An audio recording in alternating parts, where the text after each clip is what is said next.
This is the North Carolina Food and Beverage Podcast, brought to you by Cisco. Cisco is here to help set you up for success by delivering high-quality foods, products, and services for your restaurant. Recording live to digital from the NCF&B studios in downtown Raleigh. Join us as we lead you into the kitchen, inside the bottle, and into the minds of the food and beverage industry. And now, informing the waitstaff, we're good tippers. It's Max Trujillo and Matthew Weiss.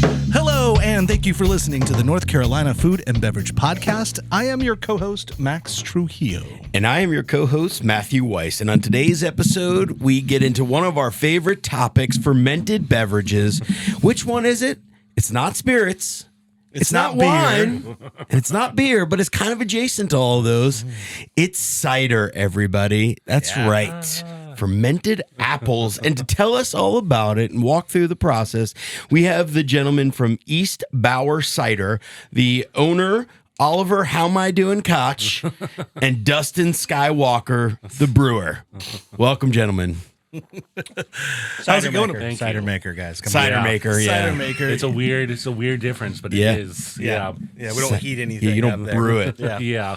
Well, what is that? I mean, at some point, there's a temperature change when you're fermenting the apples. Yeah, there's a chemical, reaction going on for sure. But technically, I cool it off with my glycol system. But yeah, we don't. I kept calling it brewing brewing cider, but the cider industry is not a fan of that term either. So it's wine making. It's like cider making, but as far as TTB is concerned, ABCs, we actually are considered wine making. Yeah, because we're it's much more. fruit. Yeah. Right. Yeah. But So what is it that you say you do? I make cider. I'd love to know You're a that. cider maker. Just like I guess like a winemaker is a winemaker. You're not a brewer. Yeah. Yeah. Okay. I let the orchard do the talking, and I just get out of the way. I just introduced the two. It's like a blind date situation. I introduced the yeast to the apples.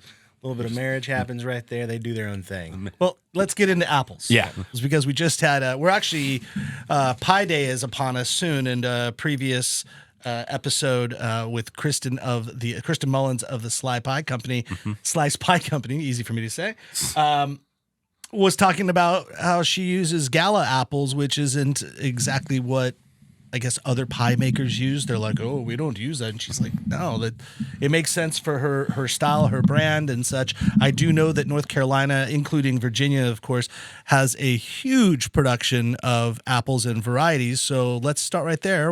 What do you guys work with?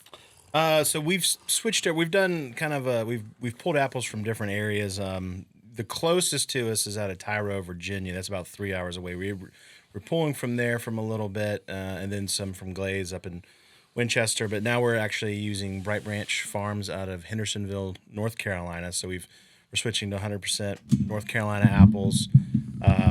We're using it, but a lot of the orchards in North Carolina, Virginia, a lot of them are more dessert heavy apples. Okay. So they're not necessarily Cider making apples. Yeah, and they're slowly all kind of switching, and they are starting to plant more of those cider varietals that you can get your hands on too, which is usually higher acid. They're kind of bitter. They're still tasty, but they're not like you would eating a dessert. Like it's more of pungent. You get kind of that saliva build up in your mouth after taking a bite of it. They're really sharp, and they're wonderful for making cider. So, what varietals are there?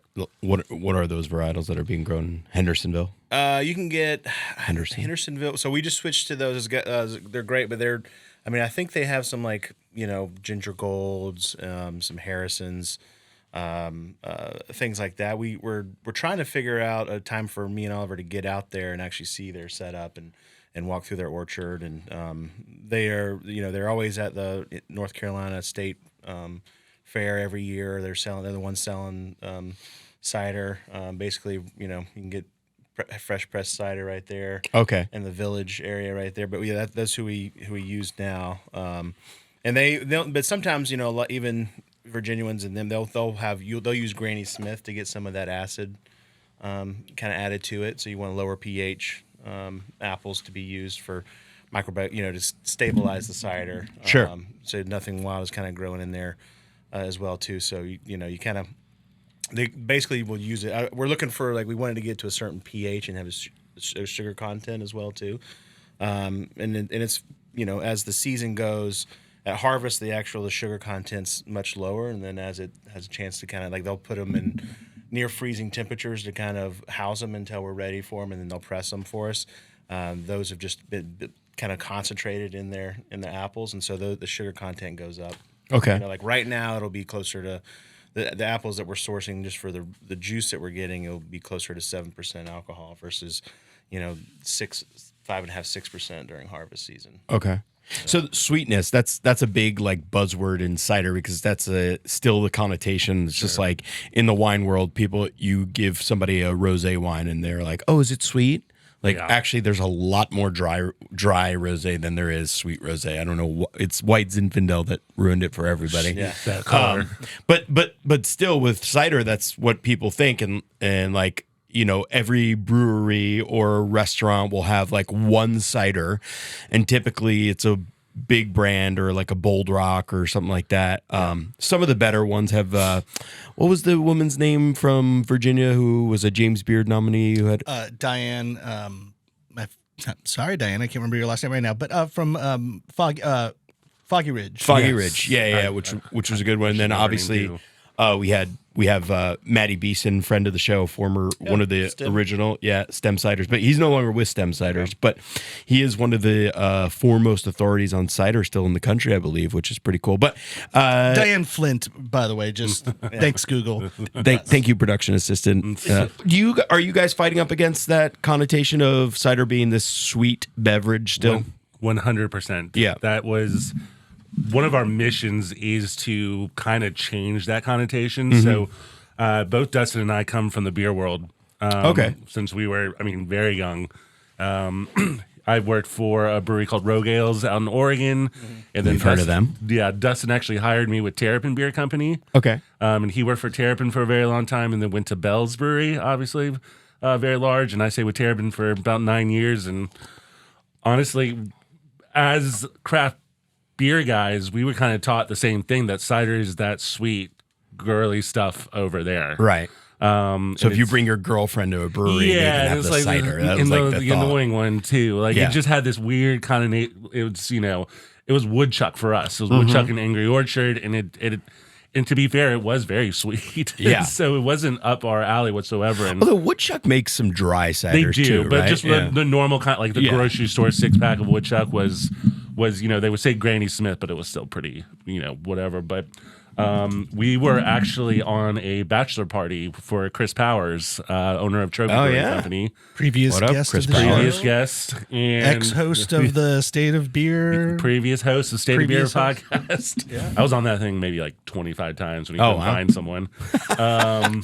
That's actually why you're on here today. We couldn't find. Yeah, good It was Philly. what was the old comedian for Johnny Carson? It was David. Oh my God! Again, Where's Mario? Where's Mario?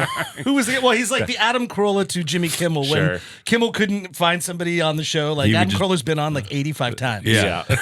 He's like, let me just get a buddy that can. Yeah, but we were up in West Jefferson, around that area, Tubin, whatever. And we ended up going to Molly Chompers, which is a cidery up in the mountains, and just great people. And we both kind of had that realization moment when we were having some of their cider, being like, oh, okay, this doesn't have to be that way. Yeah.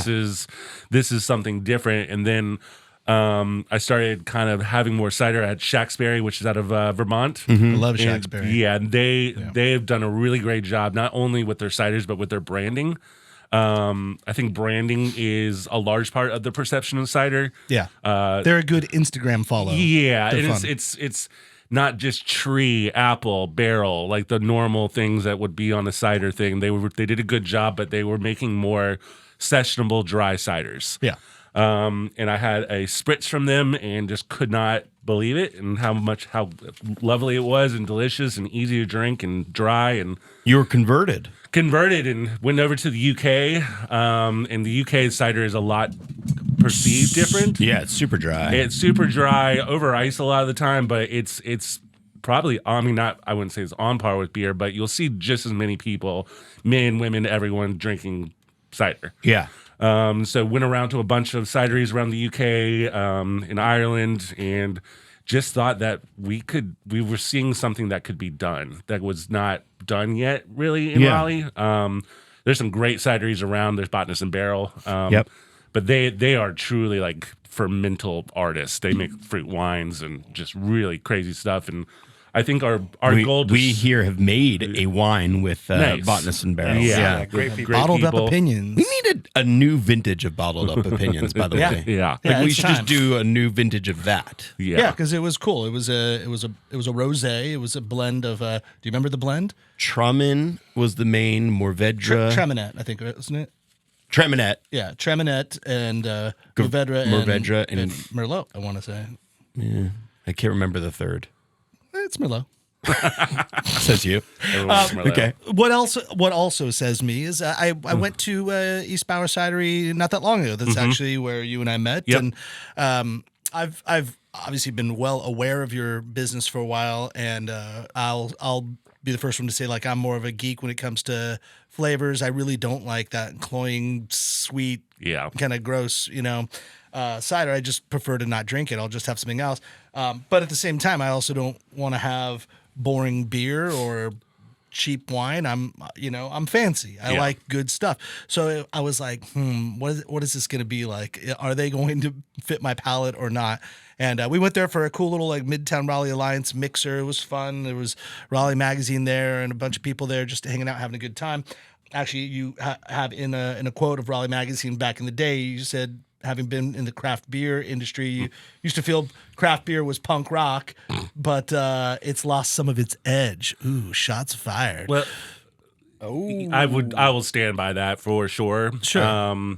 Craft beer is not it's mainstream. Yeah. And that's not a bad thing. And we both work We all want cider to be mainstream, right? Yeah. I mean, we both work for breweries that eventually sold. And I don't fault them at all. I think that's the goal. 100% is to, that's building a business. That's what it is. But that doesn't mean you have to work for that Yeah, business. exactly. But like back this, when we started, that wasn't a thing. Everyone was an independent, growing either regional or whatever, and it's changed so much. Well, it was back then too. It was us versus them. Us small guys versus the big guys, and craft beer has done what it set out to do, which has become big business, and it has become that. And you go to the grocery store, you see people walking out with craft beer all the time, now too. So it's it's become big money, big business, and they've been really successful at what they're doing for sure. But I would say but on a more sociological level, like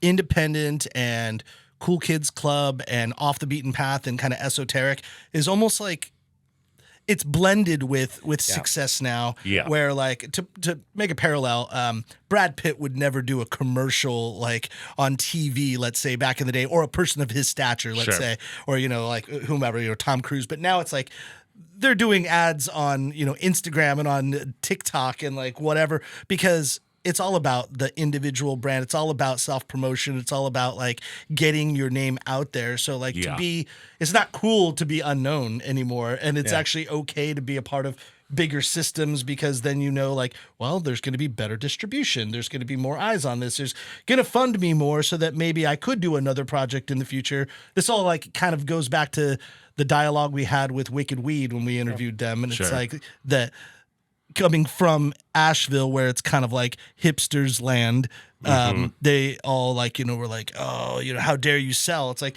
well, no, they just bought in, and now they can employ all of you idiots. Like now everybody here has health insurance. So isn't that okay? It is job security for the people that work for them. The bigger they become, the more they're able to hire more people and take care of their community. I was in Asheville the day that was announced. Doing work. Is the sky red? I was thinking there was going to be protests in the street. I went to the brewery. Pernicious running down the floor. Yeah. I'm telling that place was packed. No one cared.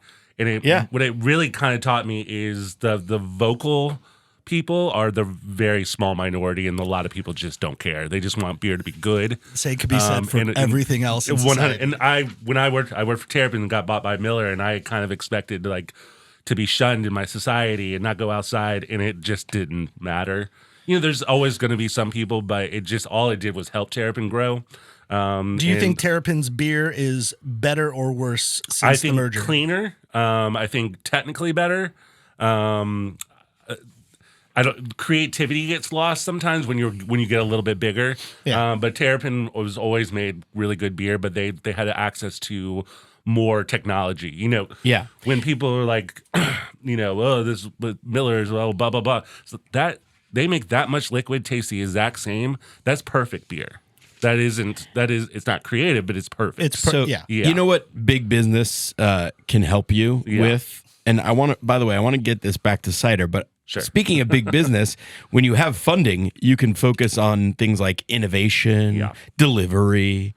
So let's pause now for a quick word from our proud title sponsor, Cisco. That's right. Here at the NCF&B podcast, we're all about getting food service professionals what they need to do great work. And that's why teaming up with Cisco makes so much sense. Cisco has exactly what you need right when you need it. It's innovation delivered. Cisco stocks fresh, innovative ingredients and fresh, innovative ideas. The high-quality food and the top-of-the-line products that you need to operate at your best, plus the business network to keep you on track of trends and industry standards while you do it. Because you want it all and you want it delivered. Cisco has the flexibility to deliver to any business at any size to meet your needs. Get the industry's largest supply chain network and most sophisticated logistics working for you. Yeah, visit Cisco.com. That's Sysco.com to learn more about Cisco's worldwide innovation and delivery. Cisco, at the heart of food and service. Do you guys use any Cisco products in your business? That's where we get all of our apple juice from. Just 100%. Awesome. Just get your apple juice. Yeah, we actually just started using Cisco. What do you use from them? So North Carolina allowed us to actually have spirits now. It wasn't legal for us for a long time. If you produced alcohol, you couldn't have spirits, and now we can. And so all my bar needs, like my citrus, juices, soda, snacks, paper products. It really has been awesome. And they make it easy for you, right? It's I can deliver and it's there the next day, or I can order and it's there the next day. So I know I sound like I'm being paid with this, but I've been super enjoying East Bower Cider Company, Cisco. Yeah. Thank you, Cisco. Yeah. Okay, Checks in the mail, bro. Yeah. Checks in the mail. All right, let's take a quick little break to talk to Carrboro Coffee Roasters and our friend Lane up there. Lane, how are you doing? I'm doing really well. How y'all doing today? Great. Matt's our barista in the studio right now, just doing a fantastic pour over in our Chemex. But what are we drinking today? It was so cool to meet Oliver and Dustin, and I've followed East Bower Cider in all the magazine articles. Really cool what you're doing. Just what Dustin does with the apples. Coffee is an agricultural product, and the quality really depends upon the quality of the fruit and also the quality of the fermentation and other aspects of the processing. I wanted to bring out our best example of this currently. It's a coffee. It's a honey process typica from our farmer partner, Bella Menezes, and she's from Asatengo, Guatemala. She owns a farm called Santa Felisa Estate, and this is really a beautiful coffee. Honey process is a process where the skin and some of the fruit is taken off the seeds before they're dried, and so the seeds, beautiful, fruity, sweet flavor to them. Sometimes it's a little bit more floral. These seeds I call coffee bean seeds because they're actually seeds of fruit. It's one of those coffees that's really beautiful to drink. In celebration of Women's History Month, we wanted to really shine a light on Annabella and what she's doing. That's awesome. Yeah. Yeah. Happy Women's Month to yourself, Lane. Sure, absolutely. Thank you. Yeah. For those interested in learning more, go to CarrboroCoffee.com. Get all of your fantastic coffees there online or in person at any of their locations around the Triangle. We appreciate the caffeine and the education, Lane. Okay. Fantastic. Awesome. Bye-bye. Take care, Lane. But seriously, we were having this conversation about being funded and doing that, and then the availability for delivery and stuff like that. So you're a small business cidery at this point, right? Oh yeah. Like how much are you producing? We're two guys doing what I'm we gonna can. say, yeah, I think Two dudes in a cidery? Basically. I'd say Two guys, last one year cup. we probably did about 6,000 to 7,000 gallons of cider. Okay. We'll probably be closer to 8,000 this year, I imagine. Maybe, hopefully more than that. But Yeah, it's all across the bar in our tap room, and then about 10 locations around Raleigh that you can get us on draft at right now. And those are kind of hand-picked places because we don't have enough to really supply the way that we would want to supply Raleigh or the manpower or the space or anything like that. So we really kind of picked our friends' accounts or good billboard accounts to put our cider in because number one priority is our space. And also your product being that it's cider, and for the same reason that you said, it was kind of like you saw a need in the market. There isn't a ton of overlap and a lot of push in that one field to where it's not difficult. It's not a big challenge for a local business to kind of say, let's bring in some cider. It's going to bring some diversity to our flavor profile, and it's great. I mean, the biggest thing I would say is you're gluten free, right? That's like a huge thing in the selling department of it.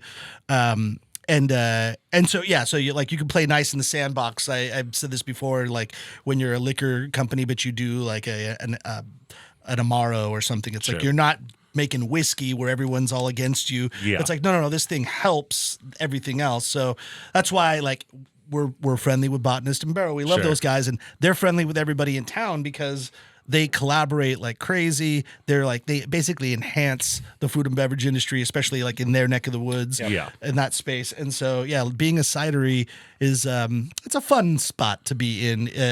Maybe not the most profitable spot yet, quite yet, or revenue generating, but it's a good place to live. What would you say? And I would say that the other side is selling to draft is I think the craft beer world is the prices have gotten so high as far as malt and shipping and everything from the West Coast that our prices are actually competitive to So like what's now. a six stool of 125 for a six stool and about two. We don't do a lot of half barrels, but they would be around 260, which is about what you're going to get for like a hazy IPA, like a New England style IPA. Yeah. And That's comparable. Well, I mean, to second what you're saying, Max, like in my day job, I work for Winebow, and we represent a couple of ciders. Like we have Dunkertons, we have a Spanish cider that's what's that? some Basque style. Yeah, and then we have Wolfer out of New York, which interesting. Wolfer. Yeah, it uses table apples instead of cider apples.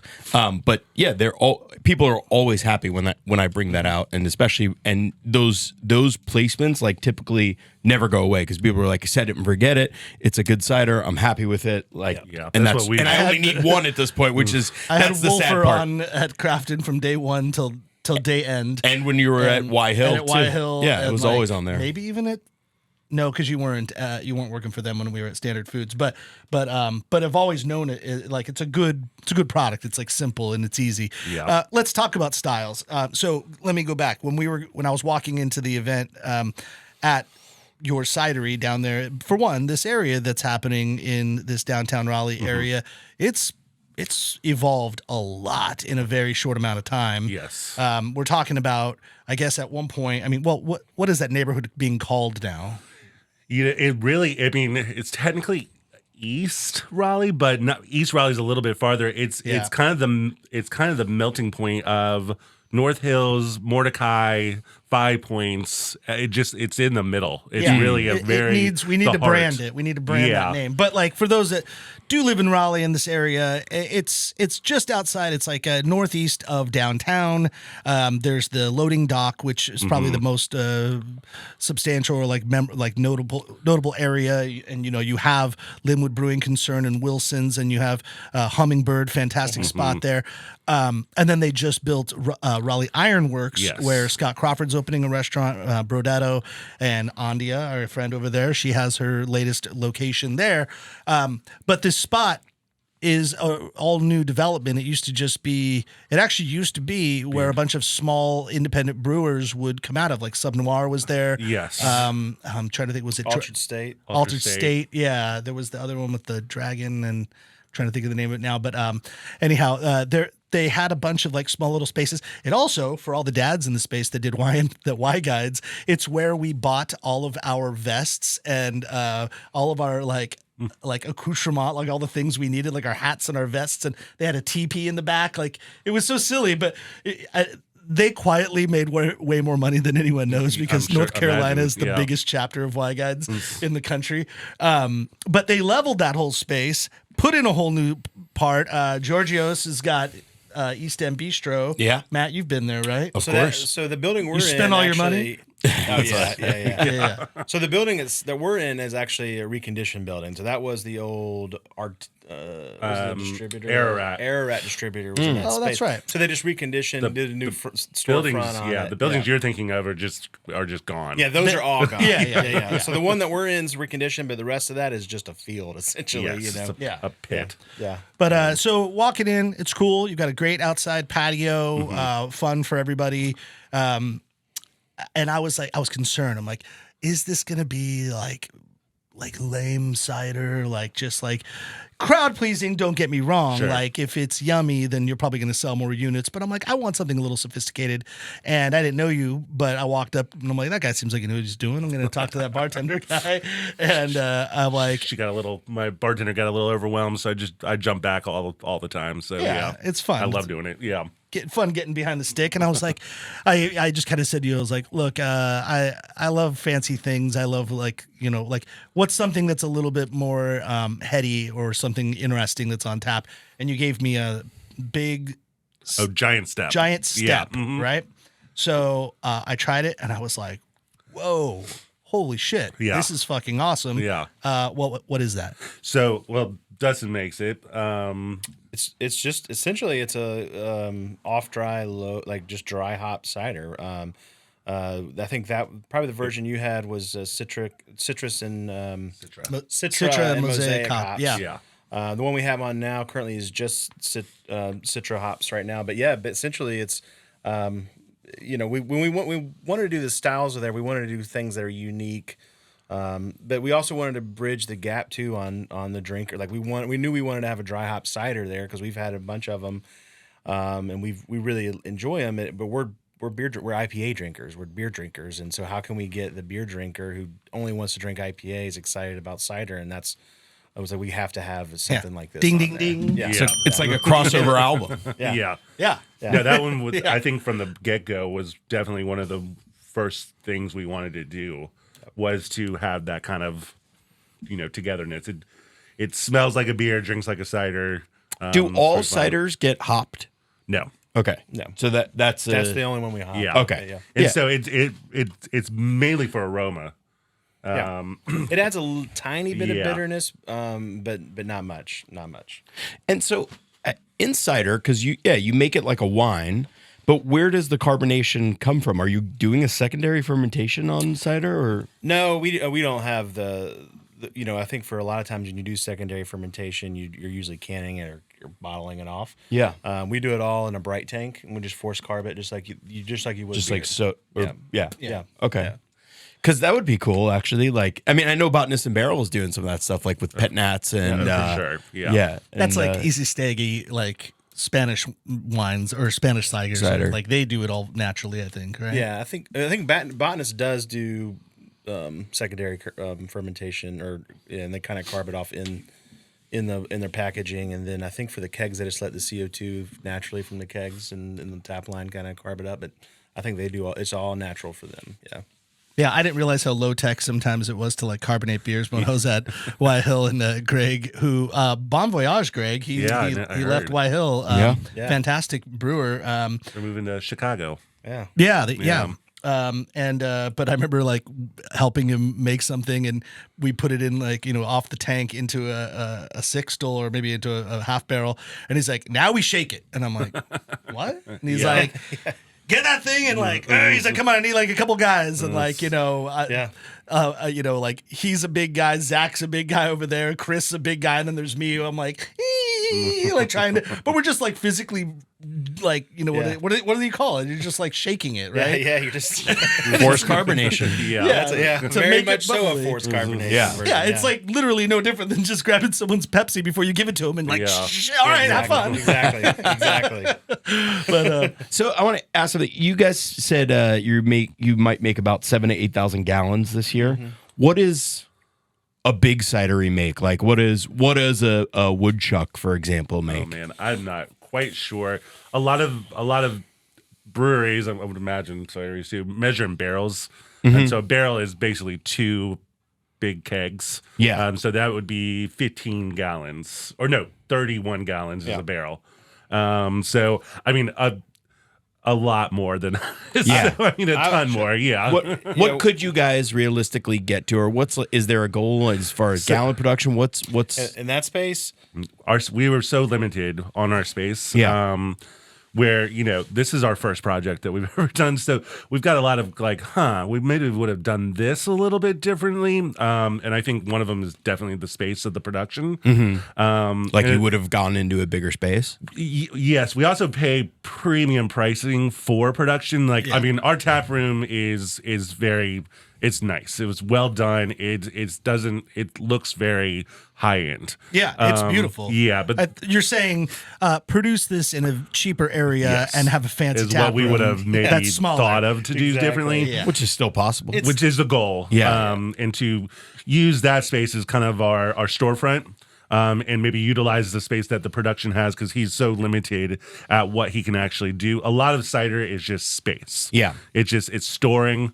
And when you're limited to that, just we fucked. don't have that. Yeah. Thanks, Chief. I think we could probably do about 10,000 gallons out of there, which is about 320 barrels. I would say the bigger cideries are probably doing upwards of 200,000 barrels. Yeah, I mean, we're for sure. But I think in that, it's like 320 barrels out of that location. Because we can't do any kind of packaging in there, we just don't have the room to do it. We need to get a pasteurizer, all that, and then like Oliver said, we don't just like ferment it and then put it in the bright and package it off. We let it sit and age, and then you can really tell a difference by just letting it sit for months versus some people, like some of the bigger cideries, they just run it through they ferment it, cross-flow filter it into a bright and package it off, and then are they adding sugar?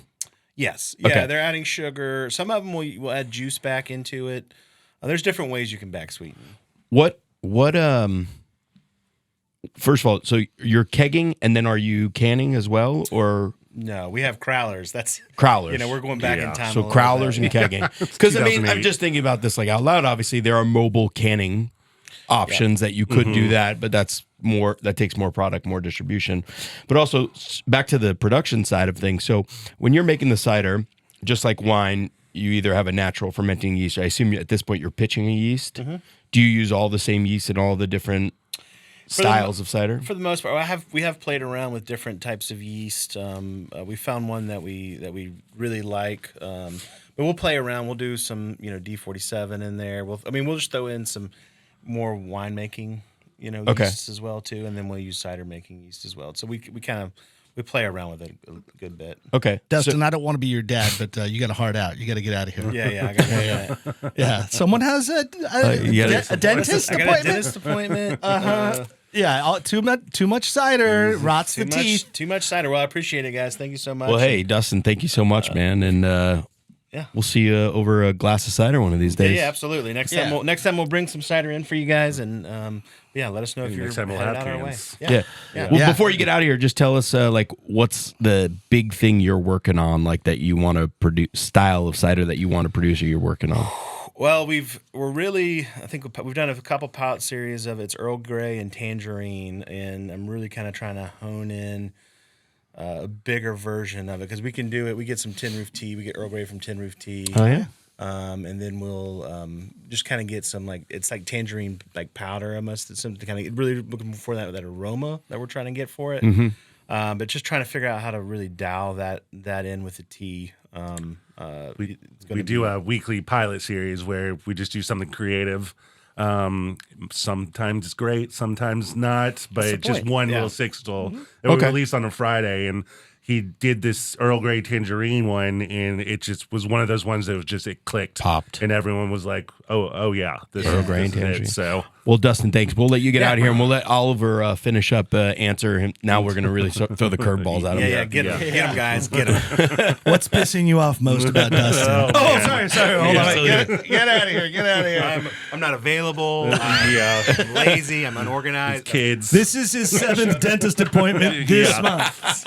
he's never had a cavity. Perfectly straight. I gotta go to the dentist. Yeah, whatever. All right. Woo, now he's gone. Yeah. All right. All right, no, but back to this. So I assume you know a lot of the production side as yeah, well. absolutely. So what So is it just, are you guys making a base cider and then you're flavoring it essentially? Yes. So basically, when we get the juice, it's a variety of apples. Yeah. It's just it's a hodgepodge. And it doesn't matter. It's a hodgepodge. It's a hodgepodge. Sometimes it's going to be different. Sometimes it's going to be more pH or sweeter or whatever.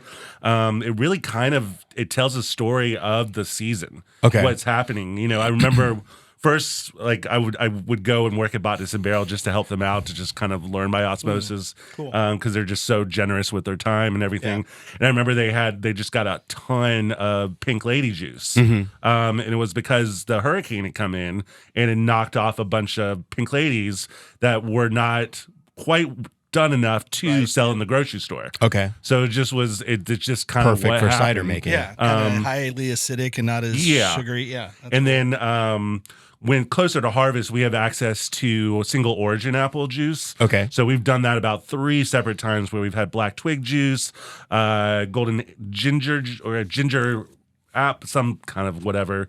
And then so that's what we really want to start doing, is just playing around with. But yeah, basically right now it's just a base. Okay. And then we add real ingredients and let it kind of almost seep like tea. And you can change it up by adding, different carbonation or adding, like honey or that type of thing. But it really is kind of just this basic cider. So it sounds like varietal specificity is not an important thing in cider making, or at least where you guys are at this point. Where we are at right now, because our goal is just sessionable, easy to drink ciders. We aren't at the stage of barrel aging or like what botanists can do and that type of thing. We're right now just trying to learn. I mean, Dustin learned during the pandemic how to make ciders. Okay. So, I mean, it was very. YouTube is awesome. Yeah, well, he paid. I'm kidding. But kidding, YouTube but is yeah. awesome. But So that's a pretty awesome. That's a pretty cool leap. Like you guys are figuring this out as you go. I mean, so I had this idea and I quit my job because I had locked in a building. I had done this. Yeah. And I did this all on March 10th of 2020. Oh wow! So everything went under. Yeah. And so that like literally is the day. Oh, it was pretty bad. Yeah, it was I think pretty it was on. 6 days, but wasn't it March 16th? It was the 16th. That's when the Yeah, and then whatever 17th. came down that you couldn't go to restaurants. The shutdown. Yeah, the shutdown. And so it was a development south of downtown called So High with David Meeker, who's a good friend and actually ended up being our broker to find our current spot. Okay. But And David Meeker obviously is connected to he Trophy. Created Trophy. Yeah, he's one in Been like the tons chief of other investment things. guy. Yeah. So he's got a company called Elm Partners now, and so they are commercial brokers, and just they're awesome. They helped us, and I think we were one of the first. But I think Dustin, I think Liv's calling you right now, Max. Is that right? Yeah. She's like, hey. Dustin didn't quit his job where I did. Yeah. So he made a much smarter financial decision than I did. But it all kind of worked out. Chris Powers is one of my best friends, and they took me in. I worked at all locations doing whatever. I ran State of Beer. I ran the brewery. I was a server at Trophy Pizza. You're right. I did whatever I could to get by and to learn a little osmosis. So it all worked out for the best, but it was definitely a huge leap of faith. So That's crazy. Yeah. So, okay. You've been open now for about 2 years. A year and a half. Yeah. A year and a half. How's it going? It is going great. It's only getting better. With our space, we are so seasonal because of our patio. Yeah. So when it's beautiful, like Sunday we had the best Sunday we've ever had. Oh, cool. It's just people are ready to get out of that winter fog and whatever. It's just, we've been doing bluegrass on the patio on Sundays. So it's going absolutely awesome.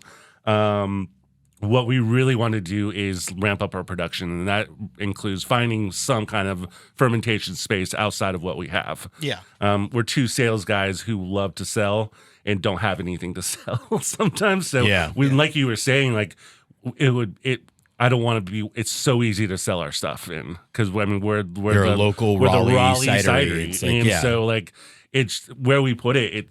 We have made permanent lines. We've not had someone take it off yet, so we just fantastic. really want to get to that point. But we're still learning, the ebbs and flows of a new construction place. So sometimes it's awesome, sometimes it's not so great. But our weekends have become just phenomenal. So, well, being on this podcast, and Yeah. I don't mean this in any joke. I mean this for real. Like, people that listen to the show are developers, 100%. are seed investors, are people that look at like, hey, I want to figure out a way to make a few bucks, but also Yeah. have fun. And who doesn't want to, be a part of something like that? I mean, I Yeah. don't know if everyone has in their mind, I want to co-own a cidery, Sure. but that I want to sounds definitely fun. jumpstart, help facilitate Yeah. local business for sure. Well, so one Yeah. of the big things we did, and this was very conscious, was start small. As been in the beer industry for as long as we have, we've seen some people start way too big. Yeah. And that can bite you in the butt Yeah. real easily. So we definitely started small, which, like I said, self-designed, but it's time to start growing a little bit. So, but the opposite would have been terrible. And Yeah. we definitely didn't want to do that. So No, that sounds fantastic, man. I'm excited for you guys. To I am do excited more. too. We're gonna have to go and maybe we'll have to post podcast, Matt. Go over there and get a little Get a pint. cider. Yeah. Yeah. By the way, just before to dispel the original connotation, Sure. what does whatever you have on tap? What's the average residual sugar in some of your dry So ciders? there's different technicalities. So there's dry, semi-sweet, and sweet. Yeah. So what's dry at? I don't know the exact. That would be more of a Dustin question. Okay. But none of we have some semi-sweet, but they are the absolute lowest to be considered a semi-sweet. Okay. Not that sweet's bad. If sweet comes from natural and whatever, it's Sure. good. But Yeah. we didn't want it to. We just wanted people to have a different. And to have to watch people try it and be like, oh, to have that light bulb. Yeah. That's literally what we wanted. And So this might be a Dustin question Sure. as well, but to get those different, the dry, the semi-sweet, are you just arresting fermentation at a certain point to reserve sweetness, or are you adding sweetness there back? is some of that. We add local honey and agave. Okay. So that's we've discovered has been kind of the best way without getting that sharpness of sugar or corn syrup or something that would be easier and cheaper. But we've been using some. It of also those. adds nice textural. Yeah, notes and to- we've got one called the Queen Bee, which is probably our best selling. It's just a lot of local honey. Yeah. and so it's sweet, but it's sweet from the honey. right on. Yeah, so it's been really cool to watch people kind of just have that switch in their head a little bit. Not cool. that they're permanent cider drinkers forever, but they'll try again. Right. Or they're like, oh, okay. Yeah. And we do have beer and wine and liquor and all that too, but cider's still number one. Just you're invited, and you're invited, and you're invited to Bubbles and Bagels that we're doing in right. April on this Saturday, April 13th. Okay. At Wine 100 in Matt's neck of the woods, Holly Springs. Ooh. Tickets are Springs. limited, folks, and they're selling out pretty fast. Yeah. We're at a third of capacity this morning. I checked. I was pleasantly surprised, and being the resident pessimist, I'm like, Sure. if they sell it all, they'll sell at the end. But Yeah. no, they're selling it right now. That's and awesome. selling fast, which is cool. So just to re-identify the event, it is at a wine shop, but our chef friend Christy Griffith over at Pimento Tea Room is hand making fantastic bagels and all the accoutrements. So we have 8 different types of sparkling and essentially 4 different types of bagel courses, if you will. So there's going to be a lot of tray passing and styles. You're going to be well fed and a lot to drink. And don't forget, there's going to be a mimosa and a Bellini bar. And Oliver, I'll just tell you, if you have a jockey box or whatever, and you want to come, offer a 6 still of some great sparkling cider, that fits as well. I'll talk to Bob. Absolutely. Jockey Box is our best friend. Yeah, outside it's of the way to. A great outdoor space there, so we could. always I've been the there. best It's a to great ask. place. Oh, you've been to Wine 100? Oh, yeah. nice. I mean, I've been, in the beer industry, I've seen every single bottle shop in the Carolinas. So Cool. for sure. Well, get your tickets. Just go to Yes. ncfbpodcast.com. You'll see it right on the first page Right to down say there. buy tickets. And it's April 13th from 11:30 a.m. to 2 p.m. Cool. Yeah. All right, Matt. Well, let's get out of here. Let's Well- go drink some cider. Let's go drink some cider. And for everybody out there, go to East Bower Cider. You will drink extremely merrily. Thanks for listening to the NCF&B podcast. And if you've stuck with us this long, review us on iTunes and remember, 5 stars are encouraged.